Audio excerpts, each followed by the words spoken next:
Cameron. Okay, we are going to begin, Cameron. I want to introduce you, how we do in Spanish. Bueno, el doctor Cameron Parsa nos va a hablar esta tarde de tromboembolismo y malformaciones congénitas, del síndrome de Duane a la embriopatía por talidomida. Voy a presentar al doctor Cameron. Entonces, el doctor Cameron estudió medicina en Nueva York y en Francia. Fue estudiante visitante en el Johns Hopkins y en el National Eye Institute. Estudió patología e inmunología oftalmológica. Y también estudió óptica e instrumentación oftálmica con el doctor David Guyton. Hizo su residencia de oftalmología en la Universidad de Nueva York, el View Hospital, y el doctor también hizo neurooftalmología bajo la dirección del doctor William Hoyt y del doctor Craig Hoyt en San Francisco. Hizo oftalmología pediátrica y estrabismo de adulto en el Johns Hopkins Hospital con David Guyton. Capacitado médicos en el área de oftalmología, neurooftalmología, estrabismo pediátrico en Teherán, en Irán. Y en dicho lugar, él fundó la primera división de neurooftalmología.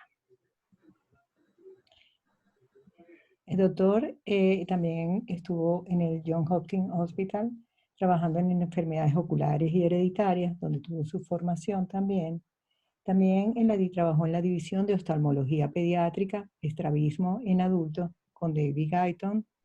Tuvo una licencia sabática en el Hospital Nacional de Oftalmología en París. Ha sido investigador visitante en San Francisco y ha tenido muchas publicaciones de alto impacto como el síndrome papilorrenal, la neuropatía óptica isquémica y su relación con el síndrome vítreo-papilar. Y hoy nos va a presentar uno de sus grandes trabajos, sus grandes publicaciones. Y le damos la bienvenida al doctor Cameron. Thank you, Cameron, for being with us.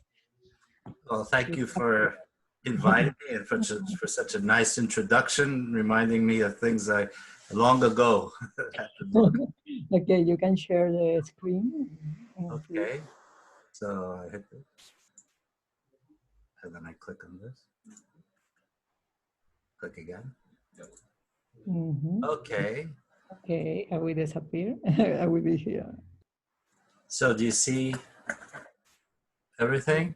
Yes, everything is okay. Perfect. All right. So I'm going to talk about Duane syndrome, and in so doing, I'm also going to take advantage of the fact that we're also memorializing Bill Hoyt. Musi gave a talk about Bill, and his name is almost synonymous with the field he furthered, so neuro-ophthalmology. And I thought it would be nice to give an example of some things that were influenced by him, not only by his research, but also through his effect on teaching on so many others. So aside from his many accomplishments and almost 300 articles and books, he trained the largest number of neuro-ophthalmology fellows, including Musi, as well as myself and others in the audience. And Bill preferred to think of himself first and foremost as an educator. Himself, he was a trainee of Frank Walsh from 1957 to 1958, and then he immediately joined the faculty at UCSF and devoted himself to full-time academic medicine from that point on. And joining the field when it was still relatively in its infancy, he wrote the third volume of a famous Walsh and Hoyt book with Frank Walsh. And it's hard to see how anybody else could make such an impact on the field because he was in it when really one of the pioneers. As they say, for those who wish to emulate Columbus, Christopher Columbus, you can't discover America twice. So while there are many of the problems that remain in neuro-ophthalmology, they're better defined today, and there still needs a lot to be elucidated.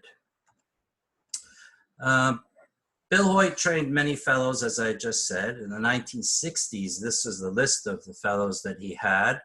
And then in the 1970s, here. There are a few, Walter J. here, Musi here. There's a long list, and including in the 1980s and well into the 1990s. And that's, you know, I was his last full year fellow. But in the spirit of being a true mentor, he not only trained us during the year of fellowship, but even nurturing us after the fellowship was over. He gave customized attention to each one of his fellows after they left, following up on their research and giving them ideas and introducing them to others in the field very enthusiastically. That's how I met many of the people in the audience today. One of his fellows, Barrett Katz, said, quoting from Shakespeare, and a lot of people find this quotation very apt, that Bill Hoyt is a scholar, a ripe and a good one, exceedingly wise, fair-spoken and persuading, but lofty and sour to those who loved him not, and to those that sought him sweet as summer. So he had a difficult personality at times, but very, very fair. And he also recognized that despite the intellectual stimulation that the field had, or perhaps because of it, there was very little remuneration in this non-surgical subspecialty. And he knew that wouldn't be one of the prime rewards of the field. So he chose as the emblem of neuro-ophthalmologists the kangaroo, because he says the kangaroo is something that has little commercial value, but it's fun to have around.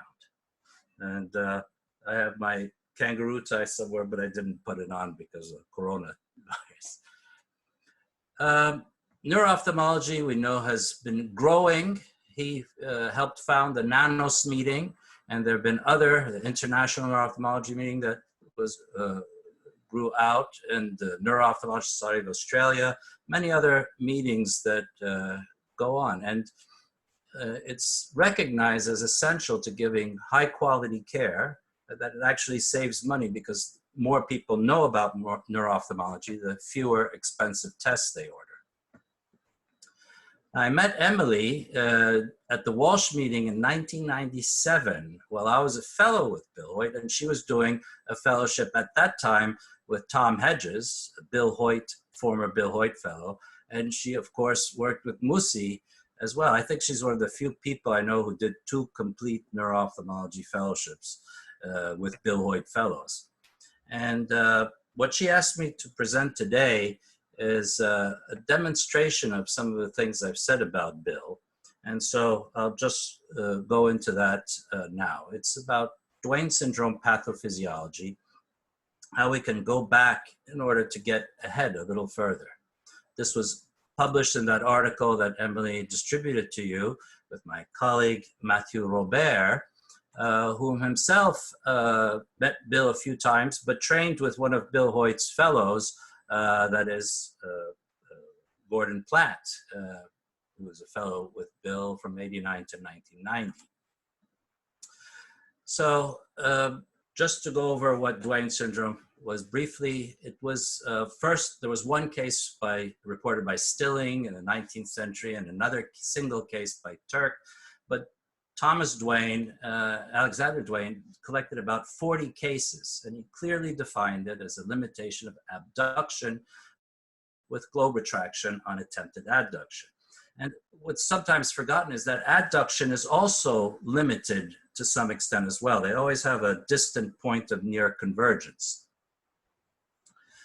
And as you know, it's usually unilateral and isolated and sporadic, often left-sided and more frequent in girls. Here's an example. This person has no strabismus in primary gaze, but on abduction, we see the left eye is limited, and in adduction, the globe retracts, causing the narrowed palpebral fissure. So through surgery, it did not reveal, it was initially believed to be the result of a bifid insertion of the medial rectus muscle, part of the muscle inserting medially and part inserting laterally, temporally, causing this mechanical limitation. And this idea came about because when strabismus surgeons did surgery, they saw there was a very fibrotic lateral rectus muscle. But the fact was, nobody ever really saw this bifid insertion. But it was thought still to be a myogenic etiology. In 1946, so about 40 years after Duane defined this, Matucci provided the first histopathological evidence of a neuroanatomical abnormality. He described that the abducens nerve was missing and that the nucleus of the abducens nerve was hypoplastic. The fasciculus containing the interneurons of the third nerve nucleus were still present, however, but he had not examined the orbital anatomy of this patient, just the brain.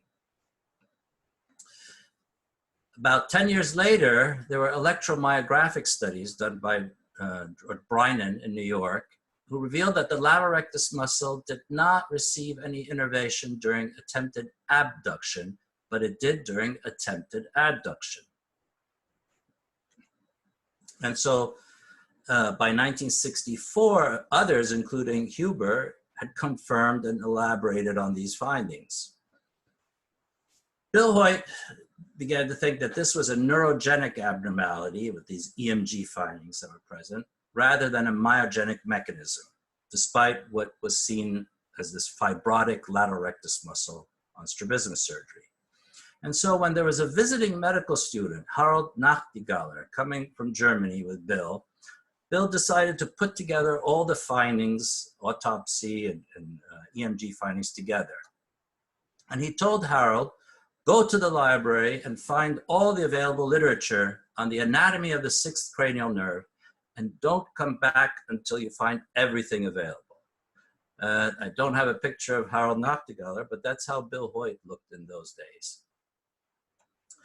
So looking at all the available literature, they found some autopsy studies by Paul Bremer that showed some examples of patients that when the sixth nerve was absent, there were branches of the third cranial nerve that could be seen innervating the lateral rectus muscle. But they didn't have clinical correlation of this. But they thought this could be what's occurring in Duane syndrome. It would explain all the clinical phenomena noted.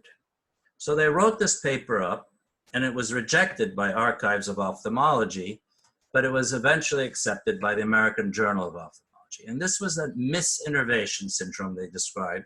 And what many people don't realize, it was the first time in all of medicine that a misinnervation of any organ had been described or hypothesized. This was in 1965. So there was no yet direct clinical histopathologic evidence to prove that when the abducens nerve was absent, the lateral rectus muscle would receive innervation from the third cranial nerve to produce this clinical phenotype. And it took until 1981, so about 16 years later, that a medical student at Hopkins, Mary Hotchkiss, found a patient who had both Duane syndrome and terminal disease. And she called up one of Bill Hoyt's fellows, Neil Miller, who had taught her about Duane syndrome earlier in the year, and said, we may be able to get a clinical pathologic case. And so this was going to be the proof needed. And so with the great histopathologist, Richard Green, and the neuropathologist, Arthur Clark, they were able to confirm this misinnervation syndrome, and not just one, but eventually two clinical pathologic reports. And this was published in 80 and in 81. And this made both Neil Miller and Bill Hoyt very happy. As for Mary Hotchkiss, the medical student, she got the residency she wanted at Wilmer.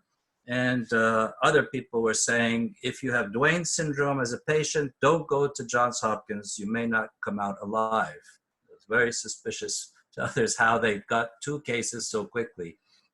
But it was because once the oncologists realized how interesting this syndrome was, they identified the second case of a patient with terminal disease and told Neil Miller. There were two other autopsy findings that were independently arrived at, 1983 and 1994, And so you would say, well, that's the end of the story. We know that it's a misinnervation syndrome.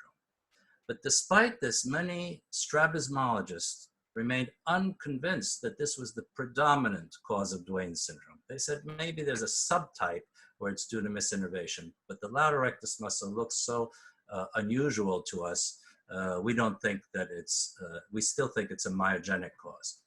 But one of the autopsy reports had shown that the muscle was fibrotic wherever it was lacking innervation from even the third cranial nerve. So there were parts of the lateral rectus muscle that had no innervation at all, and that was the fibrotic part. And wherever it was innervated by third cranial nerve, it was muscle.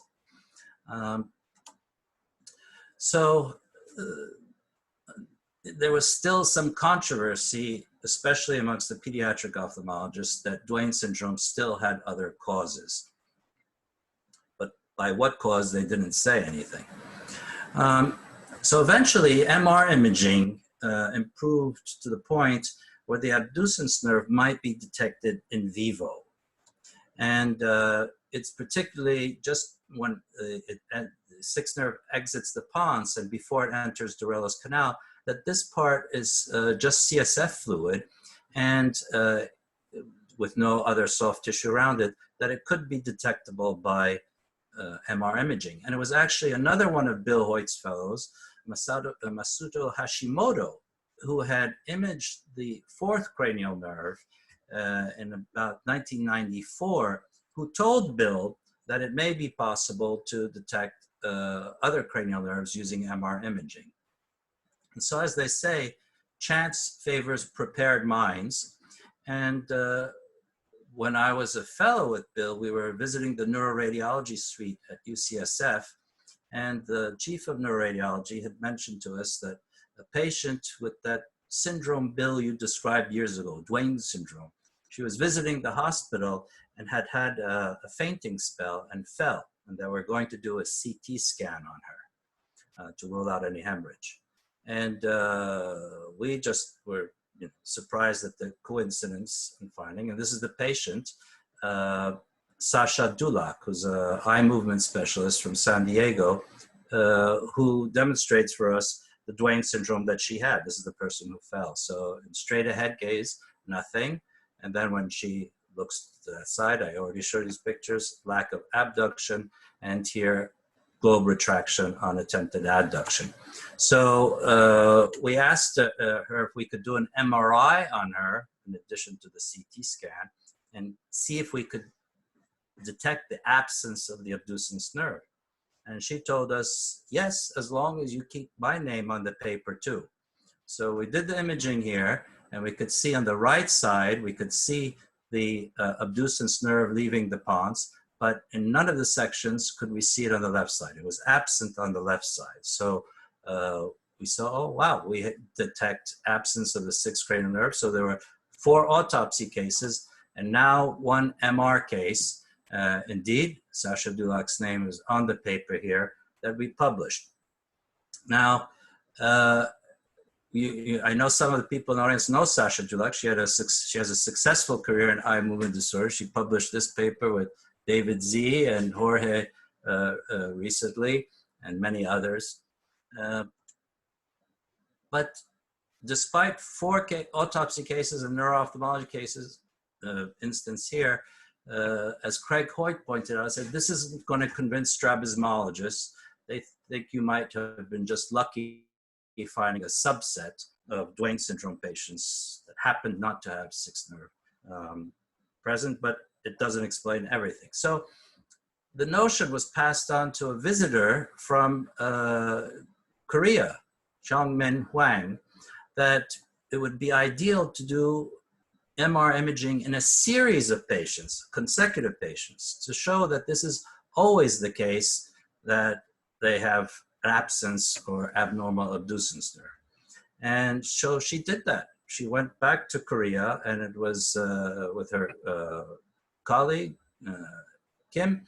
They imaged a series of patients, and they showed that there was a presence of or absence of the abducens nerve according to the type of Duane's retractor syndrome. So sometimes it was a small abducens nerve or an absent abducens nerve. And it came out in 2005. So one can see that deductive analysis really can produce results.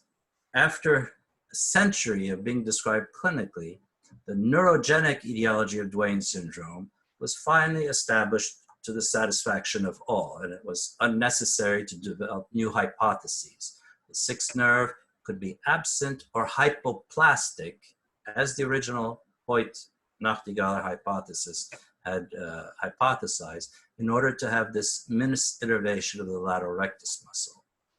And one can see how things take a long time in medicine to develop. You had Alexander Duane describe this in 1905, the first mechanism to explain the findings in 1965, but it took until 2005, a full century, until we had neuroanatomical confirmation. That's pretty slow progress, and it's no wonder we still don't have a cure for cancer, I say. So the remaining question, this is stuff that is published in now 15 years, and the remaining question was, what could give rise to this neurogenic abnormality in the first place? And we're aware of all these genetic investigations that have appeared in the literature describing mutations in CHN1 gene, SALL4, and HOXA1 genes that were associated with a small number of the rare kind of bilateral familial Duane syndrome. As I said, it's usually sporadic and unilateral, but there are some cases where there's a familial pattern seen and they can have bilateral Duane syndrome. Mutations in these genes have been noted in some cases. But the same teams have also published that the vast majority of patients with isolated non-familial Duane syndrome don't have these very same mutations. So, you know, what's going on? It's even hard to explain how genetic mutation that presumably would have an effect on axonal guidance, as they presume in the publications, how could it affect axonal guidance only in the brainstem, not elsewhere? And why are these isolated sporadic cases that we see without genetic mutations, how are they usually unilateral if it's genetic? How are they usually left-sided if it's genetic? And why would it be more frequent in girls?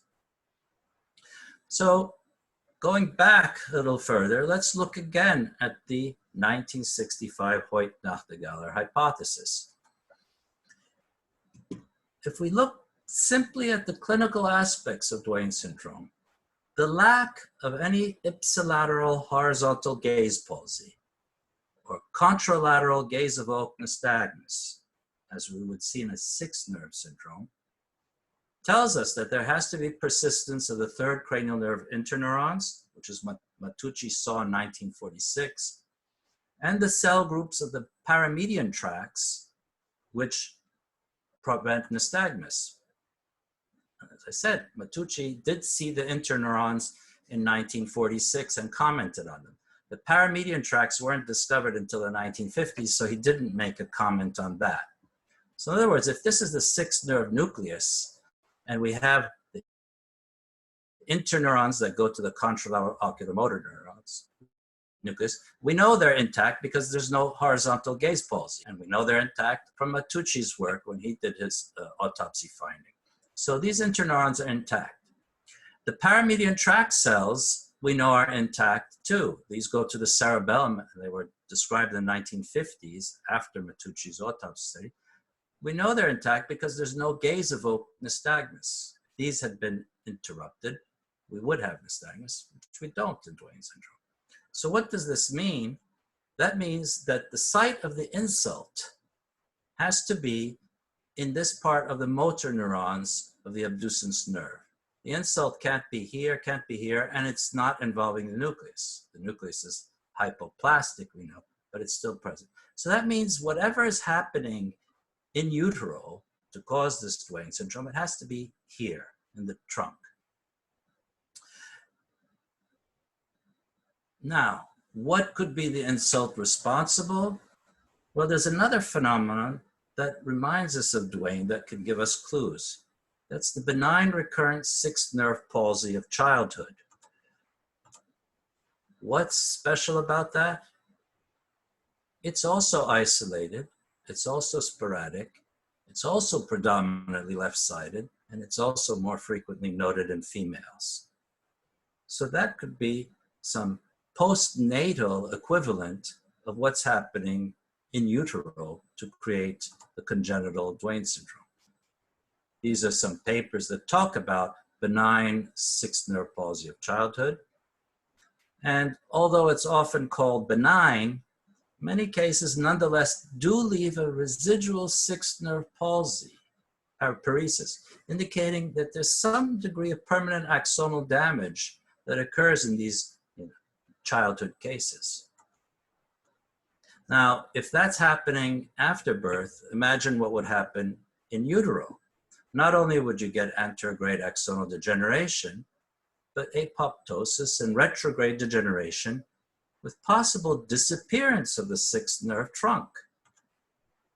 So this would result in an apparent hypoplasia of the sixth nerve nucleus, while permitting the third nerve interneurons for gaze direction and the paramedian tract cells involved in gaze stabilization. In other words, if we have an insult here, we can have disappearance in benign sixth nerve palsy of childhood. We get some damage here and regeneration, possible paresis. But if this were to happen in utero, where things are much more sensitive, we could have disappearance of all these neurons, leaving a hypoplastic sixth nerve nucleus, as the autopsy studies have shown, and leaving intact the neurons, interneurons and paramedian tract cells. And of course, then with this disappeared or hypoplastic sixth nerve trunk that's no longer innervating the lateral rectus muscle, this muscle will send signals, neurotrophic signals, for an offshoot of the oculomotor nerve to come innervate the lateral rectus muscle, as long as the oculomotor nerve hasn't made contact yet with the medial rectus muscle. Once it makes contact, the sheath would prevent any offshoot from occurring. So if we have damage to the lateral, to the abducens nerve, just before oculomotor nerve has made contact with the medial rectus muscle, an offshoot can come here. If we have a hypoplastic abducens nerve that's not totally disappearing, we still may have a branch of the oculomotor nerve come, as well as partly innervated by the sixth nerve lateral rectus muscle. And that would cause the type 2 Duane syndrome, where there is some abduction possible. So it doesn't necessarily involve total loss of the abducens nerve, but hypoplasia may be sufficient. And what we saw in the MR studies is that in type 2 Duane syndrome, you still could pick up an abducens nerve on the MR imaging, but it was hypoplastic. That wasn't noted in the initial reports of 2005, but subsequent letters have pointed that out. So depending on the extent of the initial insult to the sixth cranial nerve, we get various phenotypic variants of Duane syndrome, such as type 1, when the abducens nerve is totally absent, type 2, where it's hypoplastic, or type 3, where it may be absent or hypoplastic. So we've now pinpointed where the insult must occur, to the trunk of the sixth nerve in utero. And the question is, the etiology of this insult. We say it's like sixth nerve palsy of childhood, but occurring in the utero. So what insult could this be in a child that would be isolated, sporadic, and more often left-sided? Well, those are the clues we have to look at. Unilateral, left-sided, and female predominance. So what could be so asymmetric in the head to have this sort of anomaly, man or woman? Well, that gets to the heart of the problem quite literally, because we shouldn't be looking at the head, but at the heart, which is left-sided, of course. Consistently unilateral cephalic phenomena, 2-to-1 left-to-right ratio, like Duane syndrome, has long been noted to occur secondary to emboli originating from the heart. This was noted in the 1950s with calcific emboli from the heart and rheumatic heart disease that have strokes twice as often on the left than on the right. And that's because with the left-sided placement of the heart, the origin of the carotid arteries are different. The right carotid comes off the subclavian, the left carotid comes directly off the aorta. And so emboli that are emerging from the heart, well, if some go in the first bifurcation, it's a 1 in 2 chance to go in the right carotid artery, but at the second bifurcation, it's a direct chance going into the left. And this is true also in utero. When we get close up, we have the bifurcation of the left, right carotid off the subclavian, the left directly off the aorta. And this is true even in the 6-week-old embryo, fetus, 6 weeks. So if we have emboli that are leaving from the heart, first bifurcation, if say 2 emboli go in, only 1 out of the 2 is likely to go into the right carotid. But if we have 2 emboli going into the next bifurcation, well, they're going in directly into the left carotid. And that's why we know that emboli from the heart have twice as much chance going into the left side of the brain than on the right. We know there are 3 kinds of emboli: calcific, cholesterol, and fibrin. We don't get these first 2 in embryos, fetus, but we do get fibrin clots. And they've long been known to be the rule for fetal and perinatal strokes. So there's nothing unusual about having a fibrin clot. That's been well documented in the literature for a while. So we're explaining the 2-to-1 left to right ratio. And it's the fact that women, girls, genetically are predisposed to having thrombosis more than boys, not only because of hormonal factors, but genetically, in order to prevent blood loss from childbirth and menstrual periods, to prevent excessive blood loss. So that's also something known. Women, girls are more prone to developing thrombosis than boys. Again, it's been well established for other neurological problems, fibrin clots called strokes, perinatal strokes, but they never were considered before as a cause for misinnervation syndromes. And again, misinnervation syndromes were never considered before Duane syndrome. It was a first in medicine when Bill proposed this. And perhaps too many people were still thinking of myogenic causes, not to think of this issue. Now, we could say, what happens if fibrin emboli occur not to the trunk of the 6th nerve here outside the pons, but at the fascicular level within the brainstem, here or in the closer to the nucleus, not outside the pons? Well, here there was a paper by Walter J. and Craig Hoyt, abnormal brainstem auditory evoked potentials in patients with Stillings-Duane syndrome. In other words, you could have the auditory nerve involved if the 6th nerve is involved in its fasciculus and also affecting nearby cranial nerves. And as you know, Walter J. was a fellow with Bill Hoyt, I think with Musi maybe, and Craig Hoyt, one of his trainees as well.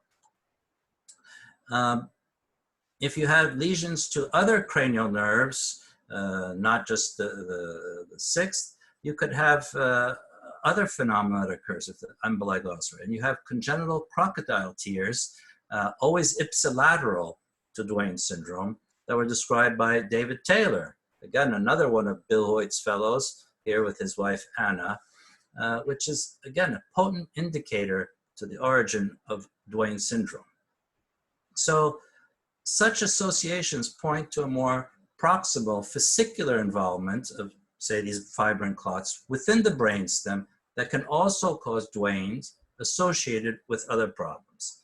And Michael Brodsky, you know well, he has this in his book, this masterpiece of pediatric neuro-ophthalmology, also a Bill Hoyt Fellow in 1986, and who was the first to consider that perhaps other supposed ocular myopathies, such as congenital fibrosis syndrome, might also be due instead not to fibrosis of the muscle per se, but to a neural misdirection. And he proposed this in 1989, that congenital fibrosis syndrome could also be a misinnervation syndrome. And this was proven to be correct in 2007 by Joe Deemer using high resolution MR imaging, showing that there were abnormalities of the ocular motor nerve. That lack of innervation to certain muscles would cause them to become fibrosed, as in Duane syndrome, and misinnervation to have co-contraction of different muscles normally innervated by the ocular motor nerve. So we see how this idea of misinnervation doesn't extend only to Duane syndrome, but congenital fibrosis syndrome with the third cranial nerve.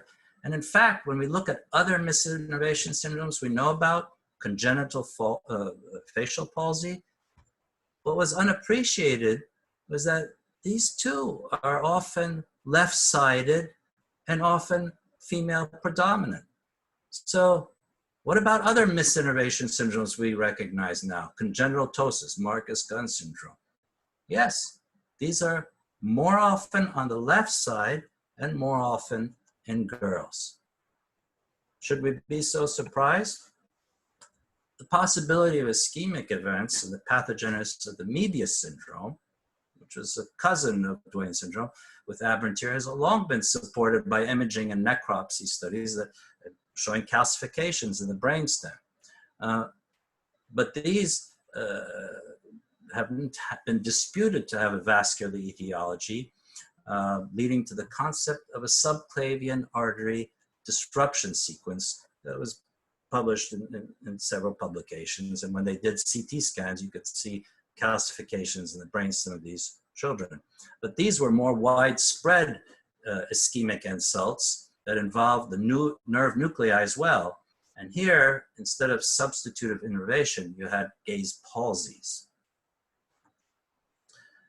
So the stated paradox of a vascular disruption causing focal manifestations can be understood either by supposing a zone of vascular susceptibility on the fetal brainstem. That wasn't controversial, and that explains Mebius syndrome. Or what was more overlooked, invoking transient, very focal ischemia from an embolic event affecting the brainstem directly, and then allowing for misinnervation phenomena. And that's, again, where mentioning fibrin clots can be causative. And where would they come from? They could come from the heart if there's a cardiac malformation causing a lot of turbulent flow and thrombi to form in the heart. Or they can come more often from the venous system and migrate to the patent foramen ovale prior to birth, paradoxically migrate through the physiological right to left shunts. And the unilateral left-sided and female predominance of not only Duane syndrome, but congenital ptosis and facial palsy results from the asymmetry in the thoracic vascular position. So here's a table that shows Duane syndrome, yes, left-sided in 72%, congenital ptosis also, jaw winking phenomenon, congenital facial palsy, and female predominant cases. There's only one series of congenital ptosis, and that one it was 44%. So then the next question one should ask oneself, well, what would carotid artery fibrin microemboli that don't lodge within the vasa nervosum of the cranial nerves, what would they cause? Well, if we had some occlusion, say in the level of the carotid artery, we could have persistent trigeminal arteries, known as persistent fetal vasculature, that would exist. And these are known to be twice as often on the left side than on the right. And when we just thinking of persistent trigeminal artery in the persistent fetal vasculature nomenclature, it makes one think of the Edward Jackson lecture given by Mort Goldberg, where he really emphasized persistent fetal vasculature in ophthalmology, and how this was responsible for so many congenital malformations we knew about in ophthalmology, such as persistent hyaloid artery here and congenital cataracts. We have this hyaloid vasculature here, fetal vasculature, that if we have an occlusion might cause, say, some sort of not inferonasal coloboma of the iris. We can imagine what would fibromicroemboli do if they were to lodge at the level of the lamina scleralis in utero, the central retinal artery hyaloid. What would that do? Well, to understand what an occlusion here could do in utero, it's helpful to see what it would do in an adult. And this was a paper with Musi that I helped write with Bill Hoyt, where a patient who had calcific valvular heart disease had a calcific emboli that caused a central retinal artery occlusion in an adult. And this caused her to lose vision. But in the weeks and months that followed, one could see nettle-shaped collateral cilio-retinal arteries that arise from the margin, from the periphery of the disc,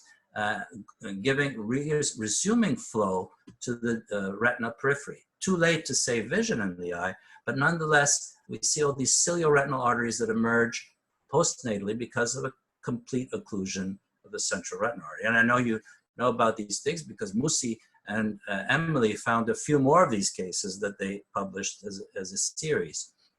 Now, if this same sort of insult were to happen, not with calcific emboli, but say a fibrin clot and the very fast moving scene of an embryo, what we could have is the absence of the central retinal artery and all these cilio-retinal arteries that emerge in what we call the morning glory anomaly optic disc. And in fact, when we look at the phenomena of these anomalies, morning glory anomaly or unilateral congenital cataracts due to persistent fetal vasculature, we notice they're more often on the left than on the right, and more often in females, including, as I said, the persistent trigeminal artery and porencephalic cavities, which are well established to be caused by fibrin emboli prenatally or in the perinatal unit. So all these things that we know about, not only misinnervation syndromes, but congenital anomalies in the territory of the carotid arteries are always twice as often on the left than on the right, and more frequent in females. And that includes morning glory anomaly, as I just talked about. So then the next question you may ask is, well, okay, fibrin emboli can go in the vasonervosum of nerves.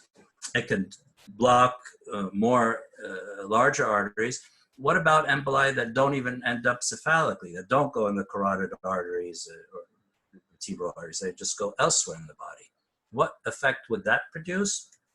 Well, we know certain things that seemingly remain unexplained. We see this child here, we see these pictures here, and now I think I know what you're thinking of, this phacomelia. This, of course, was part of the epidemic of malformations caused by the drug thalidomide in the 60s and 70s that was kept out of the US market because of skepticism from this FDA researcher based on a neuropathy that she thought would happen. But it bought enough time so that people could see that this really had grave consequences, this drug, and all sorts of prostheses can be made to compensate. But so why talk about thalidomide in this setting? Well, thalidomide, as you know from work by Marilyn Miller looking at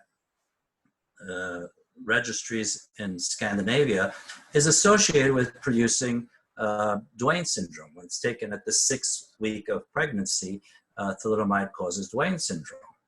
And you'd say, well, how would thalidomide do this? That's always been a question until now.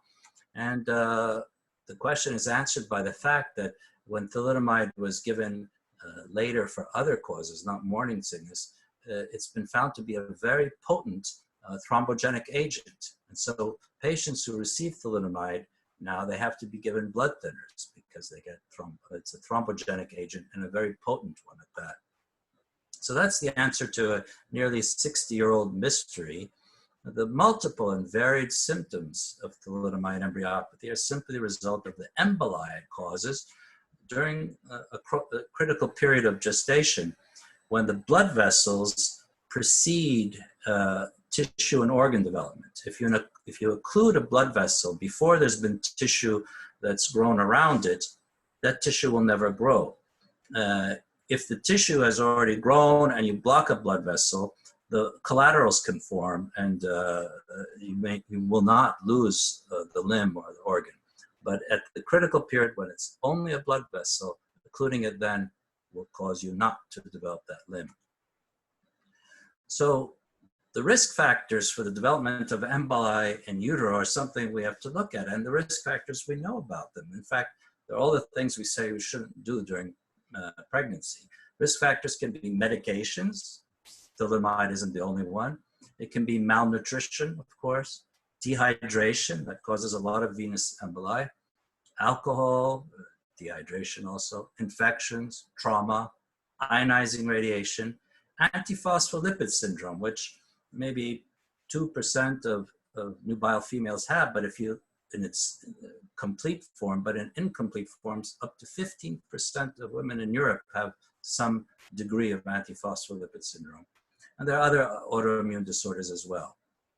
And these environmental or autoimmune disorders that predispose to thrombogenesis will have synergistic effects to create emboli and thrombus if they're predisposing genetic factors, such as factor V Leiden deficiency, which affects 5% of the population, prothrombin deficiency, and others. So we're really narrowing in on microemboli in utero. They have to be causing some defects. How could they not be? We know they exist. We know what causes them. Explain how they could exist without making some issues. And we go back. What about the genetic associations for those rare familial cases of Duane syndrome that were described?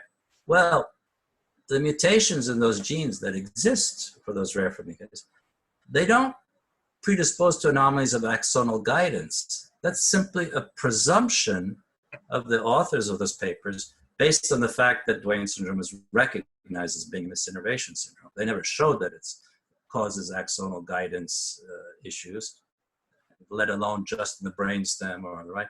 But what they do, and this is a fact, these mutations do predispose individuals to thrombogenesis. In fact, that's the sine qua non of the HOXA1. It causes massive cardiovascular abnormalities. And patients who have these mutations, they don't just have Duane syndrome. Duane syndrome is the least of their problems. They have all sorts of problems with multiple congenital malformations. So to sum up, the practical consequences of all this are easy to envision. The screening and identification of thrombogenic risk factors assists in the prevention of such malformations throughout the body.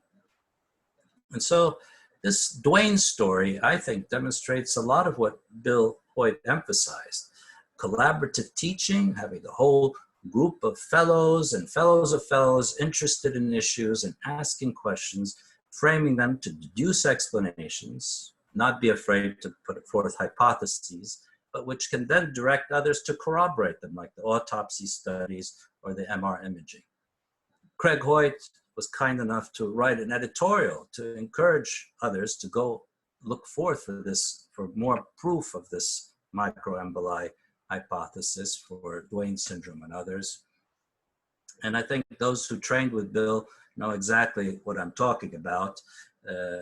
He supported us, we supported him, and this is a gathering of his fellows at his 70th birthday festschrift in San Francisco.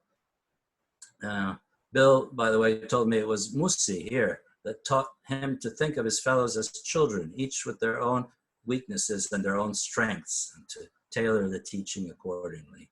And it was Musi who wrote this very nice memorial for Bill as a mentor and a wise person who could deduce things from facts that don't seem directly relevant. Neil Miller, who wrote another obituary for Bill, and also Walter J. In the Journal of Neurophysiology. I also wrote something on the life and times of Bill Hoyt that go through some of the events around his life and the training that he gave to so many of us. Here he is on the second visit to the axis of evil country, Iran, to support and promote one of our fellows who did a fellowship with us, as well as with Neil Miller, Mustafa Sandri. And all I can say is thank you, Bill, for teaching us and showing us how to go about these things so well. And that's all I have to say for now. Cameron, thank you for your kind words. And I remember when you first presented this idea at UNOS, I think in Oxford. Right. I was very intrigued. I still am intrigued. I'm still not sure. But you have to help find the evidence for it. Well, I'm getting too old for that. Okay. Thanks. That was outstanding. Great talk. I have two comments to make. The neurons in the sixth nucleus, the interneurons are glutaminergic. The motor neurons are cholinergic. So even though they live in the same nucleus, they're structurally different. Mm-hmm. This is work of Anja Butler. You can find that. So that, I wonder if that has something to do with these two. Just think about that, because they're basically different. And the second thing is, I can think of right now of patients with multiple sclerosis, women who have a chronic six and never get better. That is not complete paralysis, but they have a phoria that remains forever. I can tell you that I have at least 3 patients with lesions in the fascicle of the 6. So you could wonder if they have had a subclinical event that didn't lead to a complete Duane's, and then, they are more susceptible because all the other attacks that they get in the brain stem seem to get better completely. So that's an interesting point too. Yeah, I've seen a couple of those patients that come to the strabismus clinic pretty frequently. And like you, I've seen a couple where they just didn't get better. But that could be, direct demyelination and axonal loss from the autoimmune disorder. But maybe some have this benign, so-called benign sixth nerve palsy. What one could do and to detect that, to rule it out, is see if they have patent foramen ovale. I mean, a lot of us have it, and you could do an ultrasound of the heart. If they have it, then maybe it was an embolus. But if they don't have it, they don't have a patent foramen, you could exclude that possibility. It's interesting because there are women and it's left-sided. That's the problem. Yeah, that's why I caught my attention. Great, thank you. I think the idea of doing ultrasound for patent foramen ovale is something that probably we should look more at for things where we suspect there could be a ischemic postnatal phenomenon with microemboli, something that's a very focal lesion, like you can get in MS. I mean, I think that's a good example. In MS, we sometimes see such a focal small lesion, and we say, it could be ischemic or it could be MS. Those are our 2 differentials. And if it is ischemic, could it be microemboli? A heart ultrasound a Doppler could tell or help. ¿Algún otro comentario? Some questions, other comments? Thank you, Cameron. Cameron, may I ask you, or mix a comment and a question? I hadn't the chance to be a Bill Hoyt's fellow, but he visited us twice, in '88 and 2001. When he came in '88, in the first visit to the British hospital, I showed him a patient, very young child, with simultaneous adduction and abduction of both eyes. He gave me the diagnosis right away of a Duane type 4 with the simultaneous misdirection of the third and the sixth on both sides. Right. I still see the patient. He is a young boy with a certain university degree today. And back to your words, he has more ill situation on the right than on the left. So maybe there is also a vascular explanation in that. Have you ever seen a fourth Duane type patient? I don't think I've sometimes you get the same phenotype from people who had type 1 Duane syndrome, and then they recess the medial rectus muscle too much.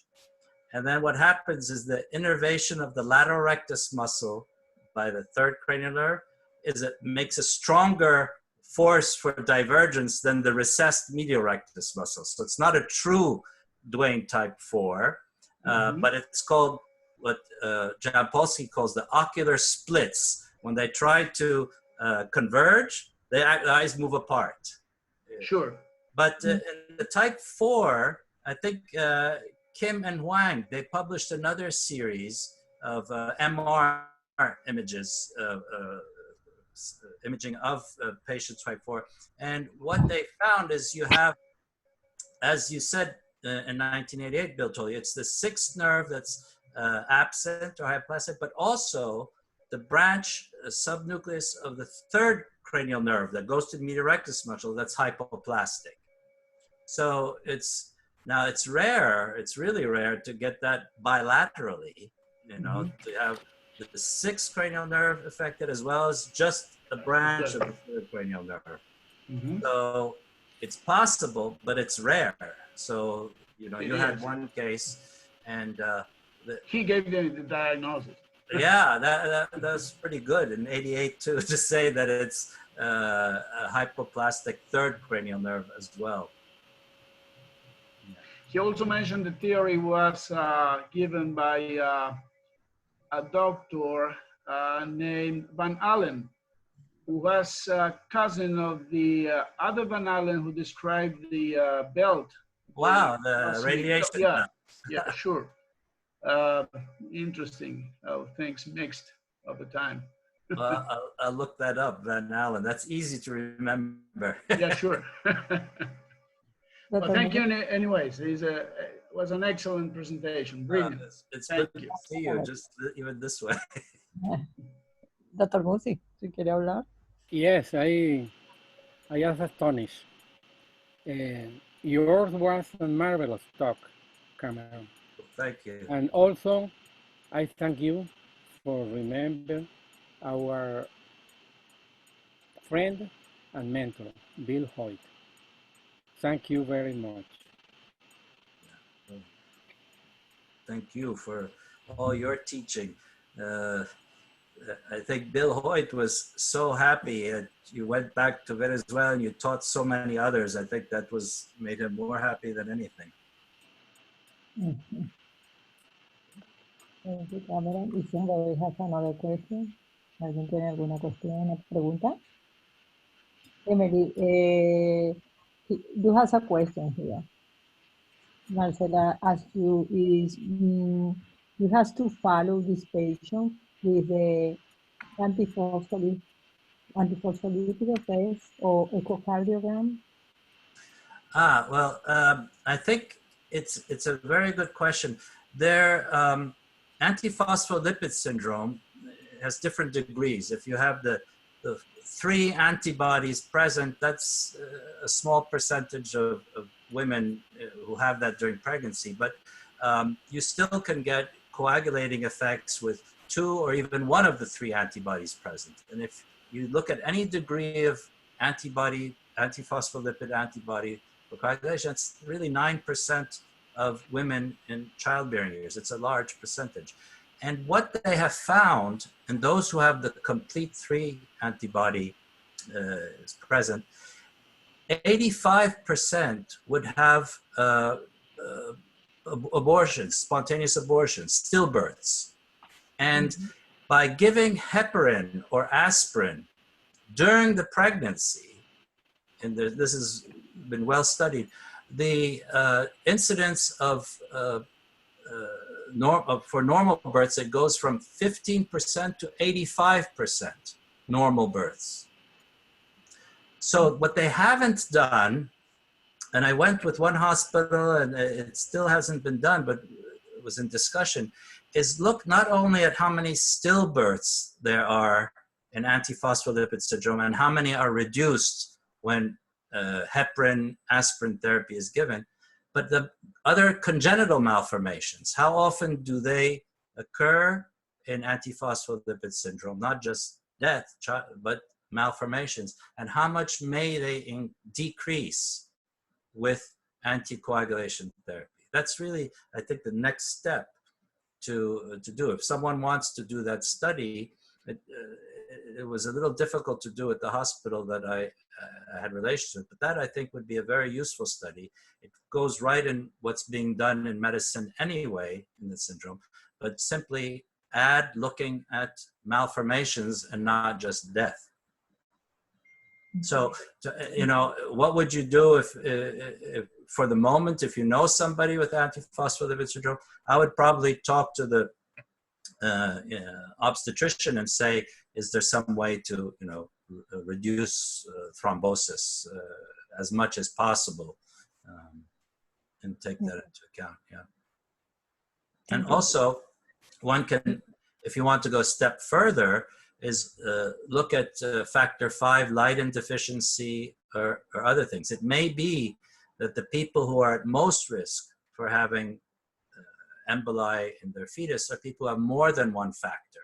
They may have a genetic background as well as antiphospholipid syndrome or other issues. That's Okay. probably most likely. You have the same question, two times the same question. Okay. If somebody has another question or other comments, alguna pregunta, algún otro comentario. Thank you, Cameron, so much. It was wonderful talk. Thank you for the first Zoom conference. Okay, was wonderful. Was a wonderful talk. Hope people is happy. You have too many congratulations here. I will send to you. Okay. Thank you very much. Thank you. And nice to see you, Musi. And I'm glad we wrote that paper together on the nettleship collaterals. It's always given me a lot of ideas. Thank you. Oh, hi, Craig. Okay.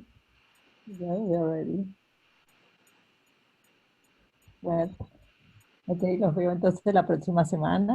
Doctor, tendremos una presentación de apertura oculomotora.